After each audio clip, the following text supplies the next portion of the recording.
Are you a podcaster? Maybe you've got that big idea and you're looking for a network to join. The multi-award-winning Ozcast Network can get your content to eyes and ears all over the world. Join now for the first month free, and you could be featuring this sound at the beginning of your podcast. Ozcast. Simply head to ozcastnetwork.com for details. Bronwyn Bishop, are you there, ma'am? I am indeed, Jeremy, and good morning to you, Ian. Good morning, Bronwyn, and how are you up the Insular Peninsula? Oh, still waiting for you to come to lunch. There you go. Yes, that's only been an offer for about 3 years, I think. It's not too bad. It's not too bad, no. Well, Bronwyn, you looked wonderfully, wonderfully well. In fact, you looked younger than I remember you, and I've known you and talked to you for, it must be 25 or 30 years. Indeed it is. But, Jeremy, it was a lovely occasion, wasn't it, on Sunday? No, it was. It was a very memorable occasion. How did you get involved with the Grundys? What was that story? Well, I guess we were very close during the referendum on the Republic. And I remember a really beautiful dinner on the Boadicea, where there were only about 10 of us for dinner. And after the result had been successful, of course. That was his beautiful boat, wasn't it? That was indeed. Yeah. Yes, an amazing craft. Yeah. He never struck me as being a particularly political man. Interesting that he got involved in that referendum.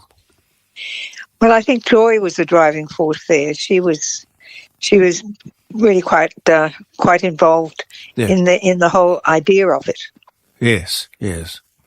Yeah, well, I don't think we need any more referenda, but at $500 billion a pop. But of course, the poor old Albo, he thought, this will be a piece of cake, I'll push that through, and then I'll repeat the performance telling everybody nothing, and we'll have a republic, and that'll be my mark. And I'm sure that's all that's ever been in that empty head of his. Well, there is no understanding about the economy or what Australia's role has to be, or how to deal with the China problem, or indeed even how to deal with our neighbours in the Pacific. Yeah. I mean, we had a very difficult position there right before the election, when Maurice Payne was the foreign minister and simply refused to go to the Solomon Islands, and that was a difficulty. And of course, they went in and exploited it. But there's a whole range of policy initiatives that are needed for our neighbours, and for them it's sloganeering, it's trying to score points, and the country's in a mess as a result. Yeah, I was listening to Parliament yesterday, and I really couldn't think of... It was just so embarrassingly bad. Just rabble, mostly sort of centring the bit I heard anyway around the Greens. Do you listen to Parliament? Do you keep across what it's doing today, as opposed to... Yeah? What do you think of the current standard of debate and argument? Well, I think the Senate is just appalling, and having been a senator, in fact, I'm the only person who's been a senator, a member, a minister, and Speaker of the House. We were talking about that earlier. Yes. How did you do that? Well, it wasn't easy. Well, pure ambition. And, I must say, making the transition from the Senate to the House is quite difficult, and a whole bunch of people followed me there and didn't succeed. Everyone from Fred Cheney to Gareth Evans. So. But you were almost Prime Minister. I remember in the studio years ago when you came in and you signed the visitor's book, which I've got right over there. And I said to you, look, it looks like you're going to be the Prime Minister any day. Why don't we be cheeky? Just for the book, I mean. Sign it, Bronwyn Bishop, Prime Minister. And you had the pen over the page, and I thought you were going to do it, and then you didn't. And Bronwyn, Les Elekes here in the studio with Jeremy and Professor Plimer. I guess the key to your success is, and I've seen you speak a number of times in person. I'm a Liberal Party card holder. But the key to your success is the longevity of your career. You're an octogenarian, I think 83. So part of success is no, I'm not 83. Couldn't 82 then. 82.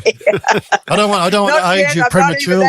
Well, she looks 25. I can tell you that. I'm 10 years shy of that age, but in my recollection, looking at politics over the years in Australia, I reckon we've got the worst bunch of leadership this country's ever seen, and the worst plans for our future. It's almost like the Greens and Albanese want to destroy our future. What's your view on that? You've got it really on the right track, because the hard socialist aim, and that's the Greens and that's Albo, he's always been on the far left, is to have a socialist world where it is borderless and nationless. They hate the nation state. They hate what we stand for. And I was reading through some old papers of committees I've served on, even before I went into Parliament, when I had a political committee, an arts committee, and we put out a statement that started by saying our culture is a matter of defence. If you have no culture, you've nothing to defend. And what is happening with the Greens is they want to destroy everything that makes up that culture. Now, when we have invited people to come to this country from other parts of the world, it's to add to the culture, not to destroy it, because there is a dominant Australian culture, which continues to be added to. But those who want to destroy it and replace it with something else are traitors to our nation.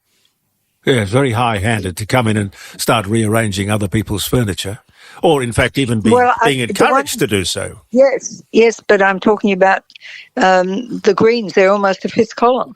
They don't love our country. They're not they green. Hate our country. If they were looking after things like the garden and planting things and just generally producing more carbon dioxide, plant food, Professor? Well, they're green on the outside and red inside. They're watermelons. Yeah, well, God help us. I mean, it's just appalling what they're suggesting, and I don't know why the young people haven't woken up to this. They get their standard 12% vote. Yeah. I think people are waking up to Albo, and as you heard before on the show, I was in Broken Hill yesterday. Now, Broken Hill used to be a Labor town.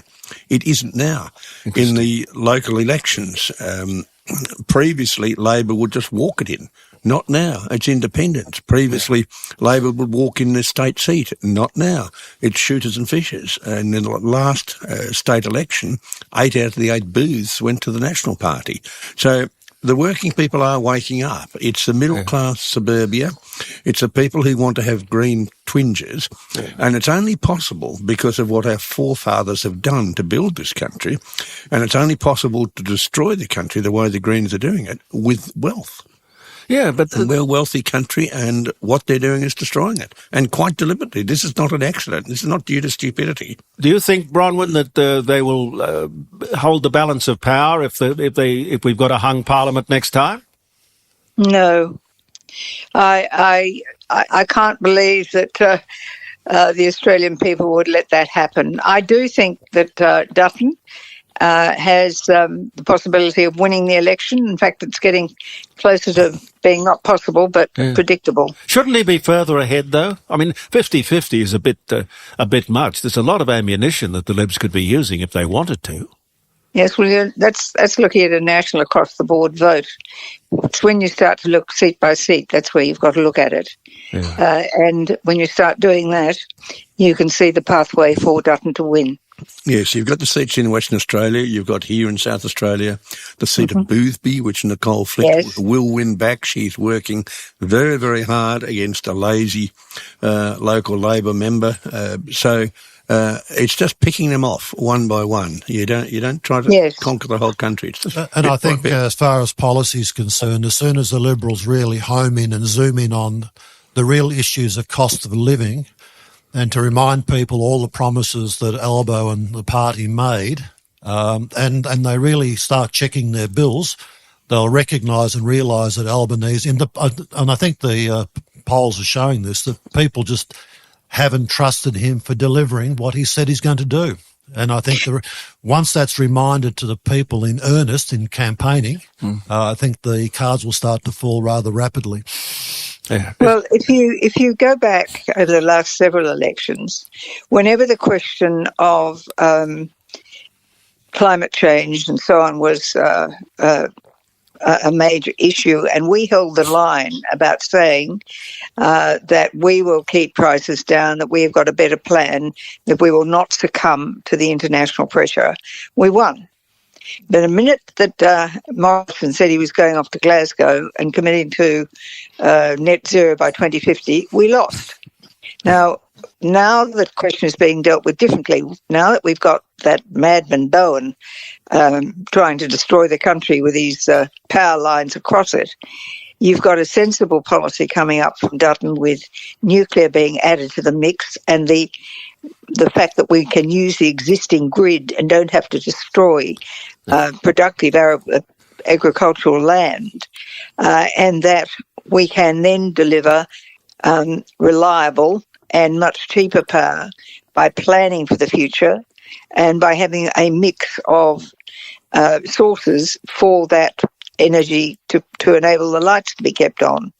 So again, I think it was interesting that we actually had to see what madness would occur to our country once Labor got in power, that people will see that their plans for keeping energy to provide for the country are just a mess. And as for the Treasurer, I call him the snake charmer because it's all an illusion. Well, in defence of Mr. Bowen, This'll be good. He's not as bad as Ed Miliband from the UK. And I think Mr. Bowen should stay in that portfolio. He's the best thing the Liberal Party has. Keep him there. He is probably the worst federal minister we've had for decades, certainly since the Whitlam government. And the climate policy has been a very clever policy to use because it's allegedly underpinned by science. No one understands science. We've had 50 years of dumbing down our education system. So you can tell people that plant food, carbon dioxide, is a pollutant, and people actually believe it. And the rubber's now hit the road. The electricity prices have gone up, and those who are running small businesses are feeling it. I spend a lot of my time talking to rural communities. On Monday night, I spoke in Robe in the southeast of South Australia. 2 weeks before that, I spoke in Oberon in New South Wales. And these farmers are actually white hot with anger. What's happening to their prime land, how they're being absolutely and totally bulldozed by energy companies who are foreign companies using Chinese equipment to absolutely destroy farmland. And the votes on the edge of rural seats, the votes on the edge of suburbia, I think the people have got their baseball bats and they're just waiting. There is a huge amount of anger out there. I've never seen it like this before. But you wouldn't pick it up, Bronwyn, in the media, would you? There's a very strange sort of support that this government is getting.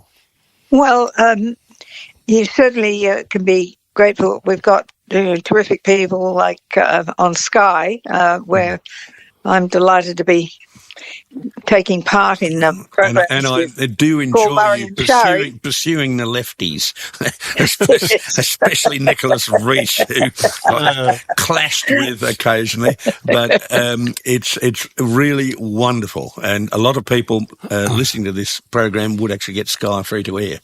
Yep. Yes. Who's the smartest politician you've run across in your marvellous career, Bronwyn? Apart from you.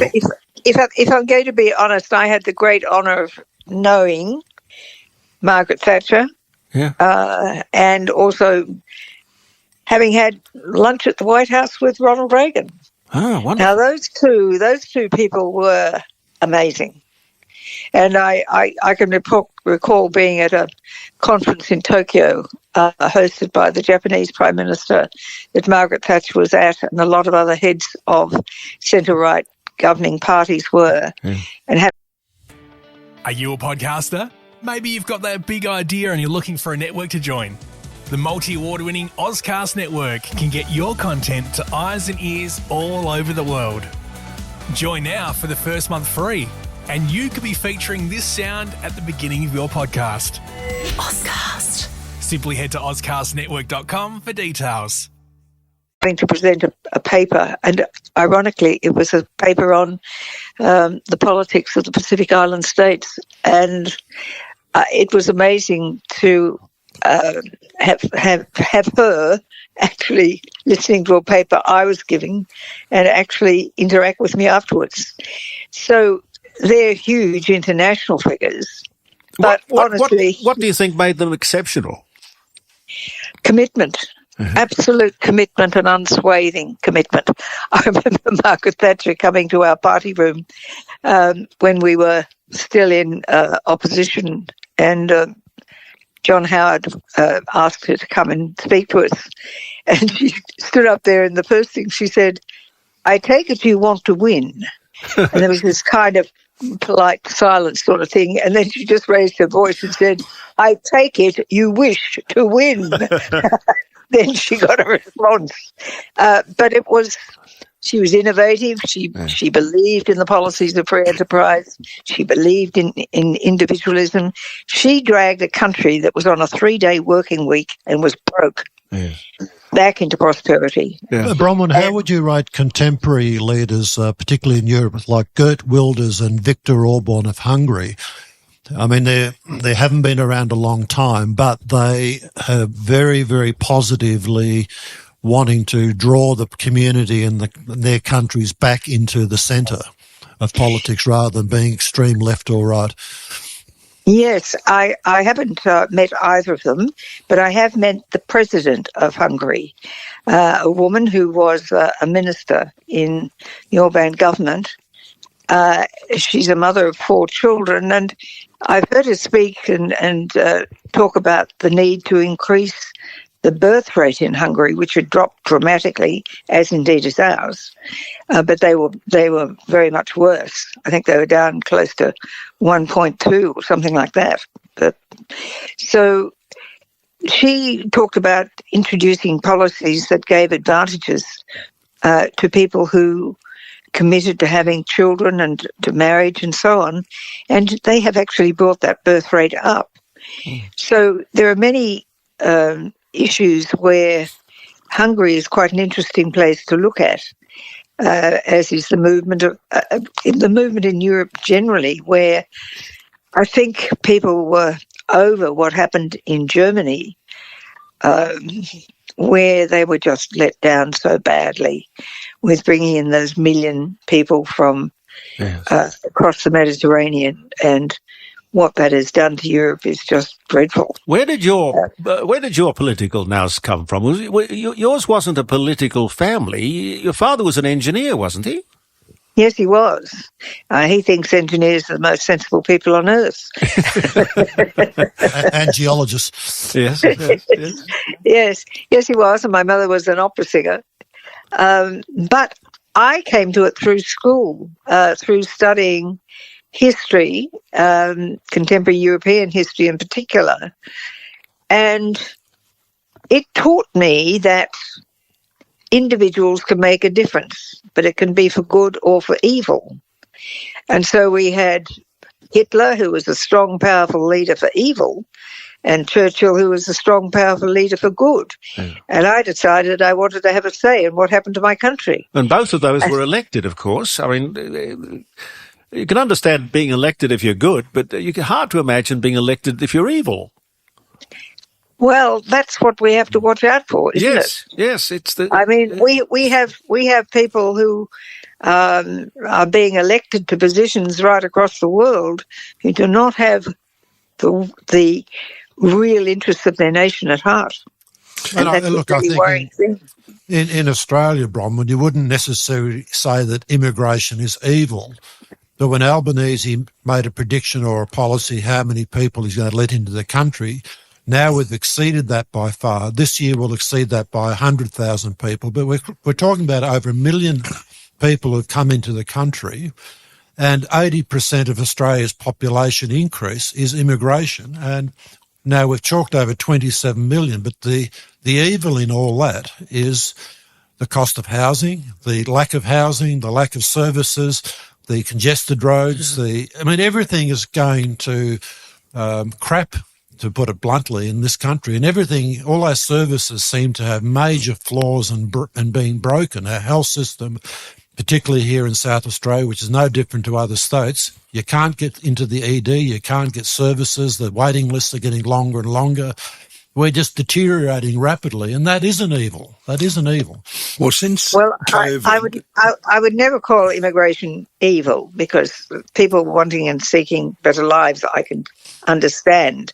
And if you come to Australia, as many people say, you won the lottery. Yeah. But what is wrong with the policy is that, firstly, the people that Albanese appointed to the portfolios of immigration and of, other areas that impinge on that, were very poor because of the background, particularly of the original Minister for Immigration. But it's total lack of being able to understand where the responsibilities lies. Whenever I hear the Labor government saying, we're going to build houses. No, they're not. There's no constitutional power for them to build a single house. No. All they can ever do is give us a grant under Section 96 of the Constitution to the state government to say, please, this is our policy, which you will now implement. Yeah. So, for them to say, we are going to do this is just a nonsense. She knows her stuff. Yes. Just a local statistic. I read it, I think, in today's Australian. Since COVID, we've had more than the population of South Australia immigrate to Australia. Now, yes. I don't have a problem with immigration. We have had some wonderful people come to this country, but you need the infrastructure to cope. That's right. And the second thing is you must not have a decline in the standard of living of the average punter. Or the standard of education. You can't go around giving people a degree when they can't speak English, and that, I understand, has been happening. Well, I got into all sorts of trouble at various universities for failing people, and I got a reputation of hating Chinese. I didn't. If you are going to have a degree from this institution, you need to be able to speak the Queen's English. Yes. And especially for some of the people I was training who were mining engineers, you had to sign off on safety documents, and they were in charge of someone else's life. They had to be able to speak the language. Perfectly fair. Yeah, yes. Perfectly fair. When you were... Well, I have to say, I have my origins in South Australia. My great-grandfather came in 1849. Oh, wow. To South Australia, and he was an interesting man. His name was Congreve, Henry William Congreve, and he was, to best described, an apprentice doctor in London, and he came to Australia, and he eventually ended up as the editor of the Bunyip. Oh, yes, that is. Oh, yeah. That very famous newspaper, and it was a founder of the Gawler Show. And his sister came out too, and she was Matilda Evans, who was the first woman to be published in Australia as an author. And her books were still being sold as late as the 1920s. And she was featured in the sesquicentenary of South Australia. Yes. And a book written about her. So I've got good links into you. And my mother was born there. Yeah. And my aunt taught there. So, yes. And your mother being an opera singer, hence the connection with the Opera Foundation today, I guess. Yes, indeed. Yes, very much so. And Bronwyn, you're no orphan when it comes to controversy, helicopters and transport, etc. And I don't bring up that to be unkind, but what's your take on this controversy with Dan Andrews and his wife in this motorcar accident in Victoria? Well, first I'd like to say with regard to helicopters, I think it was Wayne Swan who set the precedent in taking aircraft to political events, so it was just following precedent really, but nevertheless it was really about Malcolm Turnbull challenging Tony Abbott. Yeah. But that's a different question. But what's happening down in Victoria? There's a big worry about what is happening in Victoria generally with regard to many issues, going back to how the question of the Miss Galbally, wasn't it, who was sort of serving the criminals and leaking to the police. And the prosecution of George Pell, there's something not right something not right. Apart from the fact they can't balance the books, and they'll be in serious trouble for generations to come, I would think. Bronwyn, when you were Speaker, how tough is it to be Speaker? I mean, you'd have to be pretty tough, wouldn't you? Oh, yes. And furthermore, you have to know the standing orders. Yes. And I happen to know them very well. I gathered. I always found it very entertaining. I used to watch you on television as Speaker. Thank you. Had this marvellous art of putting people in their place. Unfortunately, the box wasn't padlocked and they got out of it every now and then. Can you remember some? Well, there were some people who used to get thrown out on a regular basis on a Thursday by really arcing up, because if they did that, they could get the early plane home. Yeah. Was there anyone in particular that you liked crossing swords with? Well, I quite enjoyed crossing swords with Paul Keating in the early 90s when he was still there. I do remember he gave a name to all the members of the Shadow Ministry and called them all firecrackers, and he called me a Catherine wheel and said I spun round and round and round. Well, your second name is Catherine. Oh, no, Kathleen, yes. Yeah, Kathleen so wheel. I was then asked about his comments about me in particular. I was in Queensland at the time, and I said, well, perhaps I can return the favour. And I described Mr. Keating as a firework, and I said, he really reminds me of a sparkler. It's all fizz, and then all that's left is a thin black stick. That wouldn't have gone down very well. You remember the fun that Sir James Killen and Fred Daly used to have? They opposite sides of the aisle, yet they had great respect for each other, and they had a sense of humour that you could have made a wonderful TV show around those guys. They did. It's called Yes Minister. I didn't think of that. They both left the Parliament before I got there, but Jim I did know. In any event, I knew him reasonably well, and he really was a master wit. He really was. Yeah. What sort of a Prime Minister would Bronwyn have made, Professor? Oh, superb. Absolutely superb. We would have been a leading nation in the South Pacific rather than withering on the vine. We are now a country where we have lost our sovereignty, a country where bankruptcy is a word that is common if you're running a small business, a country where if you're in big business, you're looking elsewhere. You certainly wouldn't invest in mining in Australia at present. You'd go somewhere else. Well, they're tying us up in red tape everywhere you look. Well, I've raised this figure before.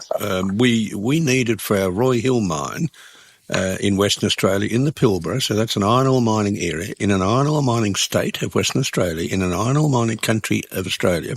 We needed to build that mine, 4,950 approvals. Now, that is just madness, absolute madness. The costs are horrendous. It means unless you're big, you can't possibly do it. And you have to have a special team dealing with this. And there are tens of metres of documents, hundreds of millions of costs, and a lot of it was repetition. Red tape. And look, one of the matrices of, or part of the matrix of our productivity and prosperity is the... Are you a podcaster? Maybe you've got that big idea and you're looking for a network to join. The multi-award-winning Ozcast network can get your content to eyes and ears all over the world. Join now for the first month free, and you could be featuring this sound at the beginning of your podcast. Ozcast. Simply head to ozcastnetwork.com for details. ABS figures of business failures, and we've got record high business failures, which means we're not doing... Well, the government's not pulling the right levers, as Ian says, to attract business and to keep business. It's not too late, Bronwyn. Would you like to have another go? Conrad, I don't know. Come back to us. Well, Chancellor at 92, so there's plenty I think of time. I think what I'd like to see is to see Peter Dutton get elected. But I must say, we are very fortunate to have somebody like Gina Reinhardt leading that company, Ian, because she is a dynamo internationally I mean, what she has been able to achieve and her honesty in putting her points of view, supporting Olympic people and paying more tax almost, I think, than anybody else. I think I heard a statistic said she pays enough tax to pay every pension in Tasmania. No, that's correct. And I sit on 10 of her boards. I work very closely with her.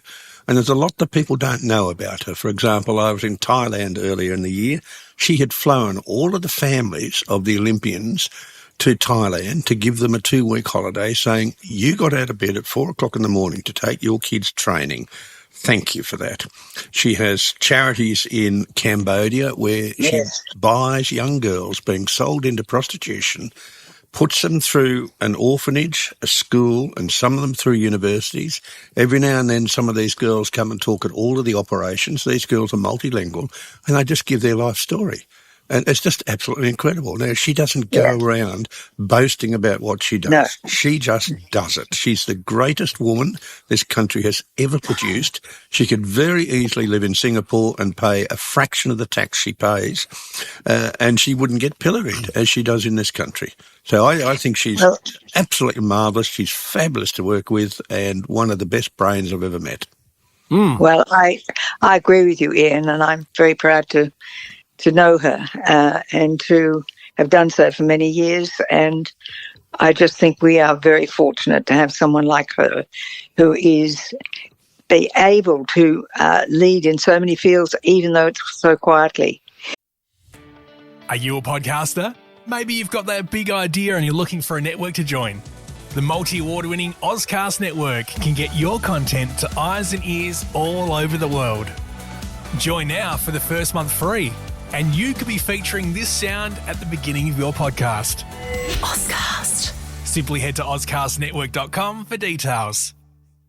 But, you know, one of the things that really worries me is that what we're losing are jobs that have skills. Our manufacturing sector has shrunk enormously, and my personal view was that the coalition government was wrong to force the car making industry to shut down and go.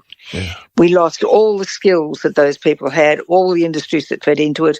And having been Australia's first defence industry minister, I worked very hard to build defence industry, much of it in South Australia. And I found that in my opinion, having a car making industry added to our defence ability. And I was bitterly disappointed when Joe Hockey took that action. Do you agree with the submarine purchase? $365 billion is a lot of money. Well, the purchase of? The nuclear submarines. Oh, the AUKUS agreement. Absolutely. It's vital for us. And I was talking about getting to the junior class submarines long before Morrison announced AUKUS, because it seemed to me a logical way to go. I mean, our first 2 submarines in this country, I think we got them in 1911, the AE1 and AE2, which were British submarines with British crew with Australians added.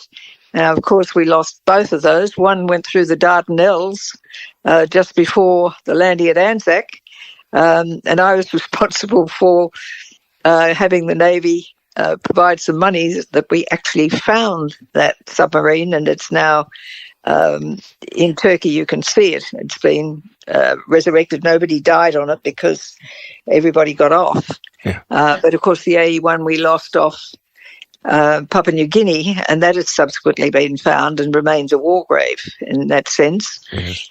But there's a precedent. Our first 2 submarines on which our Navy was built came that way. Where did the Oberons come from? We bought those. I think we bought those from the Brits, the O class. But you've got to understand, the O boats were boats that did a really sharp dive was the way they operated, and they were pretty small. We could never put women crew into an O-class boat, but I was the minister who put submariners into the Collins class because they're such a big boat, that there's no reason why you can't have men and women on board and have it work perfectly well. Yes. And did it? Yes, worked well. We couldn't put any of those boats to work without women submariners. Good. It's been very successful. We learnt the lesson that when you have a gender mixed crew, 30% is a minimum of the crew to be female for it to work. That way, it integrates well and everybody works well together. And I've been to sea quite often on warships. I'm not keen to go cruising, but I love going to sea in a warship. And I've been to some very interesting parts of the world in warships, including Gallipoli. I'm not sure whether you've written a book or not, but you damn well should, if you haven't. Well, perhaps I will. So you haven't written a book yet? No, I haven't. Oh, golly, I think it would be fascinating. The memoirs would be sensational to read. Yes, absolutely. The stories you could tell in the back corridors of Parliament House. Indeed. The mind boggles. Well, I've been in some interesting places when things happened.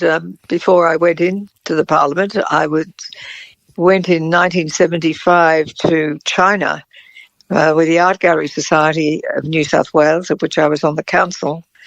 And we were the first really to go in as, and you can't use the word tourist because the Cultural Revolution was still in full play. Yeah. And we went in to look at the treasures of China, many of which were in bank vaults just shoved in and not particularly looked after very well. But in the course of this trip, we were in Beijing, and Lady Mary Fairfax, who was also a good friend of mine, we were sharing a room and noticed that that President Marcos was visiting China. There were banners up all over the city. He was very important at that time because he was head of the non-aligned movement, so he was being courted by China.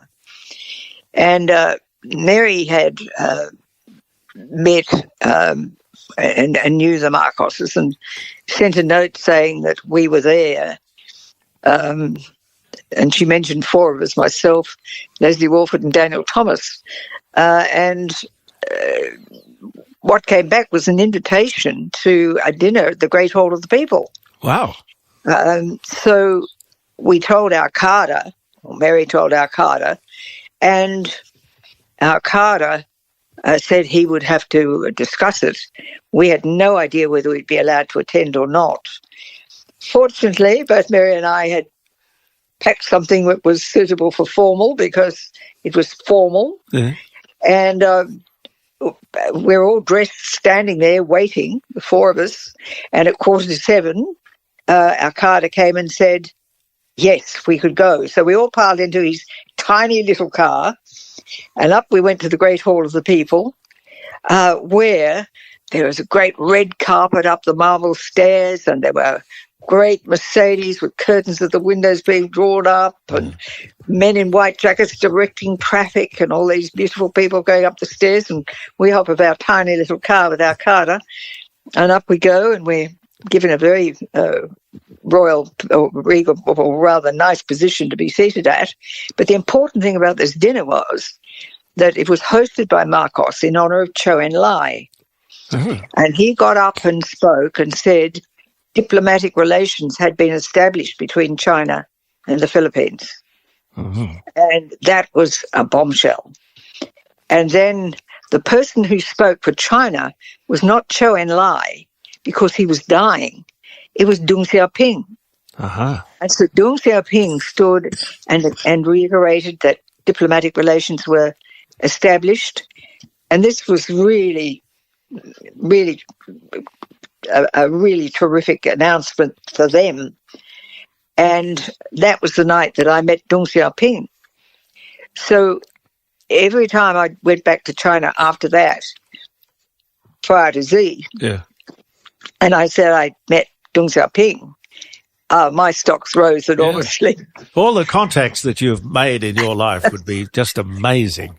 You could have opened a diplomatic public relations company, the like of which the world has never seen. Look, it's wonderful to talk to you, Bronwyn. It really is. I miss the conversations that we had so regularly. Well, it was lovely for me to be able to mention Mary, because Mary formed Opera Foundation. Yes. Which is now for young Australians. Of course, you were on the early board, weren't you? Yes. I had her on a program. She came on my program at Channel 10. It was a program called The Better Half. And it was designed because she was married to Sir Warwick, and Sir Warwick Fairfax was the head of the enormous, very successful Fairfax Publishing Company. And the idea of the program was you talk to the woman behind the man, the power behind the throne. Yes. And she very kindly said she'd come on the program. And then I was just seeing her out. She had her Rolls Royce at the front door to pick her up. And she said, "Look, I'm putting this thing together called the Opera Foundation. Would you come and serve on the board?" And I said, "Oh, Lady Fairfax, I would love to, but I know nothing about opera." And she said, "We'll teach you. It'll be all right. You'll get the hang of it." And I remember her very, very kindly. I thought she was a beautiful, generous lady.